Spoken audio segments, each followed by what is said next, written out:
Kusooka kwebuuza Muba ekibuli bwe twaviiridde wano nga bode yakudda wano ng'enkya tugenda kusaalira ssaawa 6 ekibuli ate tugende Ruhama tuziike ku Friday. Kati mbawa kyenkomeredde ekyenkomeredde oluvannyuma lw'okwebuuza embuga mukadde waffe jjajja Dr. Kasim Nakibinge essaawa 2 fenna tulina okuba nga tutuuse ekibuli kubanga tugenda kusaalira essaawa 3 tugenda kuziika Ruhama essaawa 10 enkya. Ekigambo njagala kwogera ku kinyweza kino kye twogerako kati kye kimenyeewo ebikadde byonna ebibadde biyitingana kubanga twabadde tulinda kimu kumala kwebuuza era nga wano we tuli tulinawo mukadde waffe Secretary General wa Union of Muslim Councils OB wange Ajja Aruna Kasangaki ate nga Dr. Kaliisa yamusupervisinga ng'akola masters degree ye n'amusabira ne PhD ekyamugo. Naye oluvannyuma lw'okwebuuza jjajjaffe Mbuga tukkiriziganyiza nti ku ssaawa 3 zennyini tugenda kuba tusaalira Dr. Kaliisa ekibuli. Kitegeeza nti ku ssaawa 2 buli muntu abeere ng'atuuseeyo. Tugenda kuziika enkya Ruhama essaawa 10. Buli kyowulidde ekiri emabega w'ekyo kisazeemu otwale kino ekivudde embuga.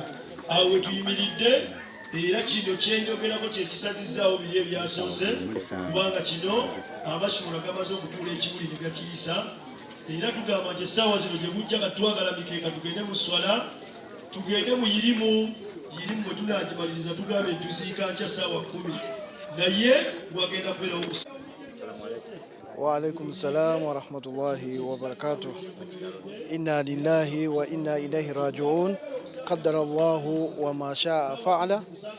Amanya kasujja omukisa guno okubikira eggwanga lyonna mukadde waffe muganda waffe kitaffe Dr. Anas Kaliisa Allah subhanahu wa ta'ala gwajjuludde olunaku lw'olwaleero. Dr. Kaliisa afudde musawazi badde nga 11 Mungu yakedde ku makya n'akola emirimu gye nga bw'agikola bulijjo n'akomawo awaka bw'atyo Mungu n'amujjulula. Tusaba Allah subhanahu wa ta'ala amusonyiwe byonna ebyamusobako amusasulemu ebirungi byakoleredde kubanga obusiraamu n'eggwanga lyonna akoze ebyo byateekeddwa okukola abikoze. Allah subhanahu wa ta'ala byamusobosezza okubeera nti akola asomesezza eggwanga abadde bagobera Salamu TV buli lwasande. Dr. Kaliisa adde alina ku programu eyo ey'ebibuuzo abaddu ba Mungu yonna gye basinziira okulaba programu eyo babuuza ebibuuzo ebyenjawulo n'abeera nga abaddamu mu nziramu ey'okumanya ey'okumatiza omuntu n'abeera nti amatira n'ekyo kyaba amuzzeemu. Dr. Kaliisa obulwadde bubadde tetunaawo kubutegeera kuba afudde kibwatukira nga bwe ngambye nti yakedde najja ku mirimu gye nga wajja naddayo mu ssaawa nga 10 tugenza okuddamu okufuna amawulire mu ssaawa nga 11 nga Mungu amujjuludde. Mbadde sinnafuna mawulire information ku nsonga eyo naye ndowooza tujja gifuna gye bunajjako inshaallahu taala. Dr. Kaliisa okusinza ku information gye tulina tugenda mu muzika olunaku lw'enkya ssaawa 10 mu kyalo bakiyita Ruhama ntuŋŋama eyo inshaallah ku lw'embala. Assalamu wa rahmatullahi wa barakatuh. Bannange tugaba bugambe inna lillahi wa inna kitabu Nur Kaliisa afudde nnyo. Nze bamta Sheikh Muhammad Aus Katuramu. Kaliisa has been my friend. Twasomako ffenna ebweru nali njoininga Madina University yenga avaamu then netubeera ffenna e Makerere. Actually nali nva Makerere for masters ate yenga ayingireyo ku masters and we have been working together. Kaliisa nasinkana naye no, it's long, about 20 years back. 20 years back, you know, nagende bweru okusoma when he was here nga ye acting mufti, and by then ali ngenda India. Then nenkomawo tubadde tukola ffenna just recent twali ffenna Masindi ne tugenda naye ewa Lukira Basayija kabaka waffe waliyo Haji omu Haji Burhan Kigoye Prince we Masindi yatuwaayo ettaka and waliwo project gye twalaunchinga gye tubadde tugenda okutandika naye and he has been collecting the money naye nga kibi nnyo tufiiriddwa nnyo nga Basiraamu but it's afudde lumbe time ye tuuse Katonda n'amutwala kuba sincerely omuntu tabadde mu ddwaliro amulwe ge tufuna azenga mugonvu n'agamba abantu omwana amutwalidde emmere luzasanze afudde mu buliri oba nga atudde I mean just like that it was a sudden death era ffe Abasiraamu tugambe inna lillahi wa inna ilaihi raji'un Katonda amusaasire ku ebyo ebirungi byakoze bw'aba alina ebibi ebyamusobako Katonda amusaasire but ekimu kye tusobola okujjukira Kaliisa he has been a scholar both sides bino ebyensi n'ebyeddiini actually is one of the Muslim scholars in this country gobadde osobola okugamba ekintu ky'Obusiraamu kiriwo ekiti Dr. Kaliisa okigamba actually there are two Dr. Kaliisa and Dr. Muhammad Ahmad Kisule and I think ambassador waffe mujjukirako kimu abadde ayagala nnyo okusoma abadde asoma nnyo ebitabo and if you enter there now in his house ojja kusanga nga ayina a very big library kwegamba he has been spending most of his time reading books ebyo badde olaba byabadde nabyo ku program badde bagita batya ensi n'ebyayo abadde tabijja mu bbanga no abadde asoma abadde abeera ku internet abadde in other word abadde asoma nnyo era tumufiiriddwa nnyo ng'Abasiraamu but even politically abadde asobola okwanalizingira katubadde tumulinda ng'agenda okwanalizinga elections z'omu America on Sunday. Okay, everybody actually is shocked. Buli muntu abadde leka tumulinde atubuulire obuvuyo obuli mu America why have they delayed to announce the winner. So I mean really Anas Kaliisa tugenda musubwa nnyo naye tugenda musabira his time has come Katonda n'amutwala amututte and there is nothing much nze omuntu ankubidde mbadde nva Kampala University mbadde njogera n'omuntu n'aŋŋamba wange waliwo wano message gyenfuna nti Dr. Anas Kaliisa afudde neŋŋamba what nze nange mpiikiza bupiikinzi simu nenkubira ku Voice of Africa nenkubira Sheikh Rashid Kasangaki nagamba what naye nakuba nagamba yes it is true Dr. afudde naye nga tewali as of now tewaliwo asobola kukubuulira bulwadde buki bumuse naye nga ffe Abasiraamu tugamba time yeetuuse Katonda gye yamugamba nti today ojja kukeera mu office kuba akedde mu office according to the information we are getting nakola byonna n'abimaliriza n'akomawo wano atifo naye nga teyeewulira bulungi n'agenda mu buliri and that was the end and to me that is alhamdulillah that is a good death manyi ffe Abasiraamu oluusi tusaba nnyo buli kanaku tusaba nga tugamba Katonda wange nkusaba ompe enkomerero ennungi that is a good end talwadde nnyo okuddaawo asavinze community asavinze eggwanga lye asomesezza abaana bangi yasomesa Kakiri abaana bangi nnyo Bilal Islamic Institute asomesezza Makerere many students mu Department of Religious Studies and Philosophy supervisinze abaana bangi nnyo at different levels ku masters level ku PhD ku first degree so he has really to me I think akoze ekyo kyonna omuntu kye yalikoze mu nsi muno, and I think Ali's legacy, you know, and I think that's how he's going to be remembered. Ninga tugamba bugambe inna lillahi wa inna ilaihi raji'un. Alaikum salam wa rahmatullahi wa barakatuh. Alhamdulillah wa salatu wa salamu ala rasulillahi wa ba'd. Kitale cha Dr. Kaliisa. Yenze kansala Lukwago Ramadan Ishaq.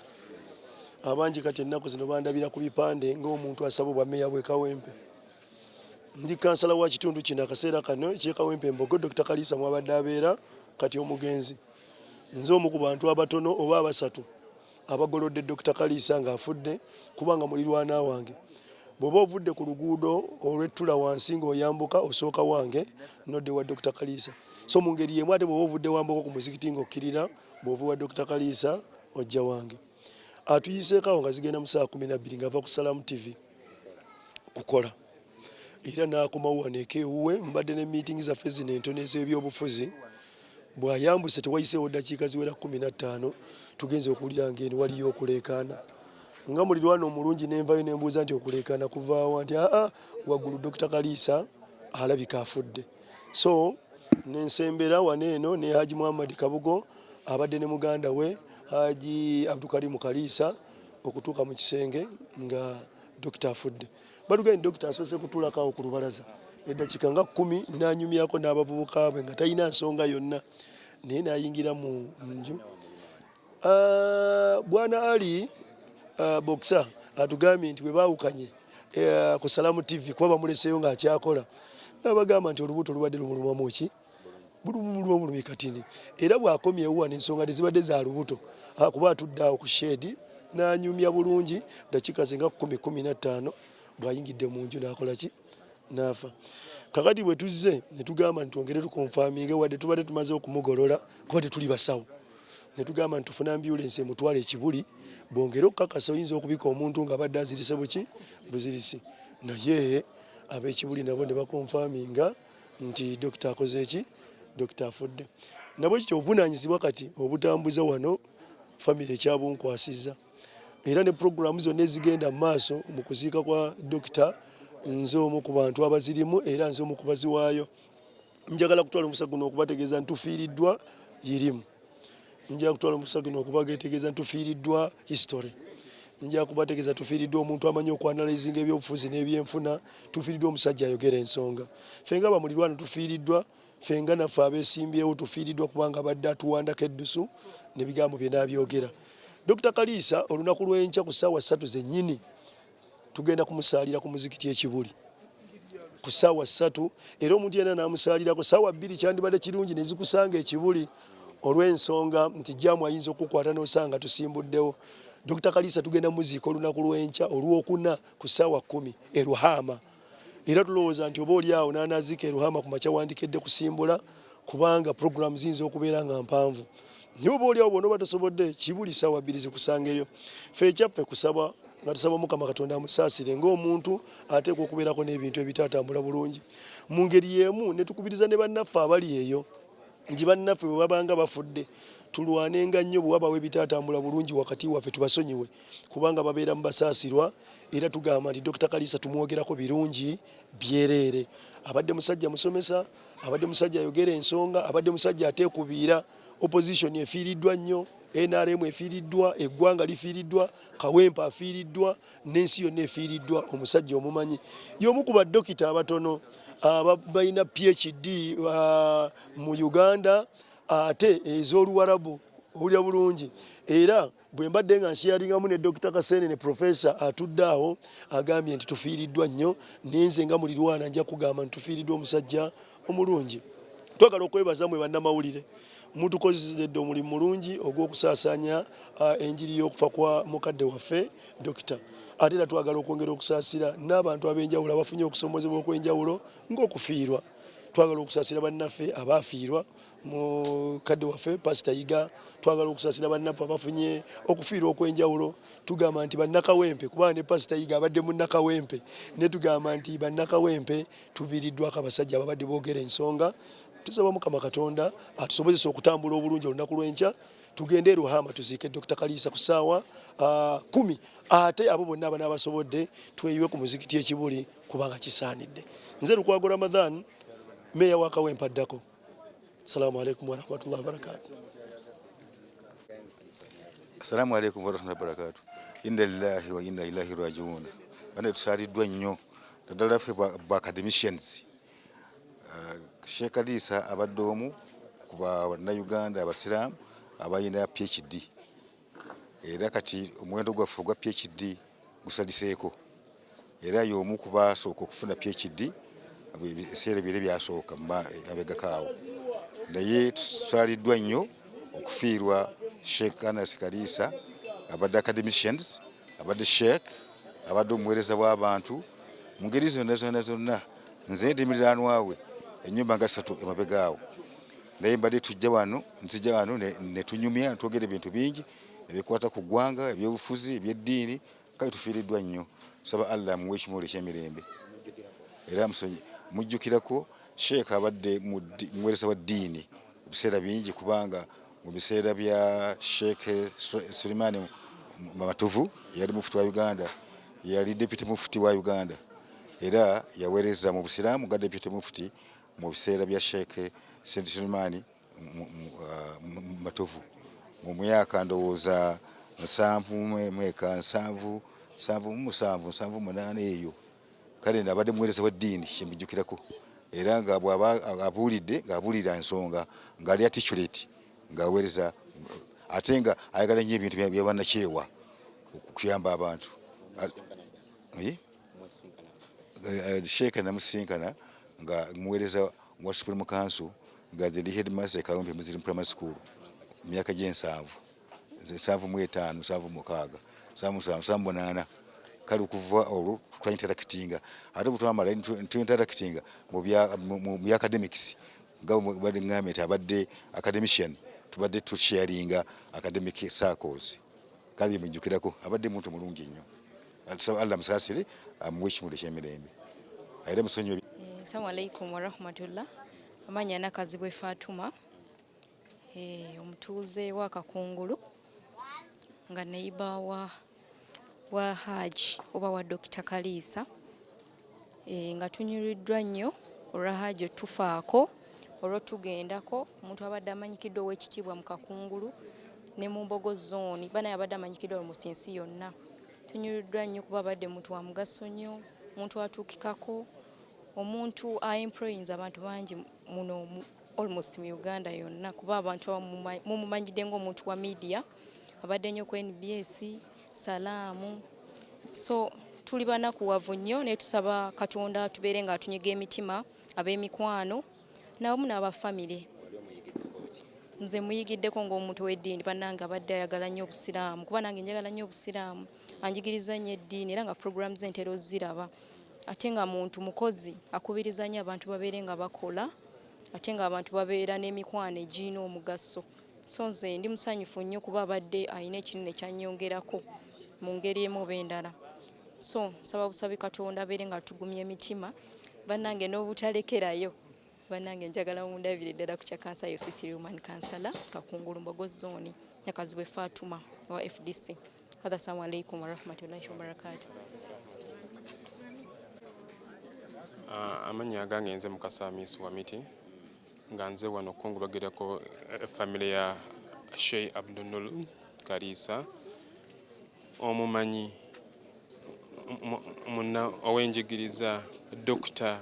PhD manyi nti badde ntumuwanye ekitiibwa era nga nze buli Sunday program ye ensi n'ebyayo ndeka buli kimu kye nnina okukola naye nga program eyo ngirabye era nga bannambogo abasiraamu bonna ab'omu Mbogo, abasiraamu b'omu Kampala, ab'omu Uganda, aba Africa yonna ntusaaliddwa nnyo omukulu oyo era nsaba abafamile ye Allah abagumye n'abayewambogo abasiraamu nkyalite byonna kubanga omwami abadde ayagala nnyo okugaba nga buli kiseera mulaba afaayo nnyo agabirira emizikiti agabira buli omu mu COVID wano ayambye abantu bangi nnyo ate nga talina bya office nya bya ofuzi gyayagala nenga niya gyayina eyo Allah bambyamu muze kisa inna lillahi wa inna lillahi rajiun.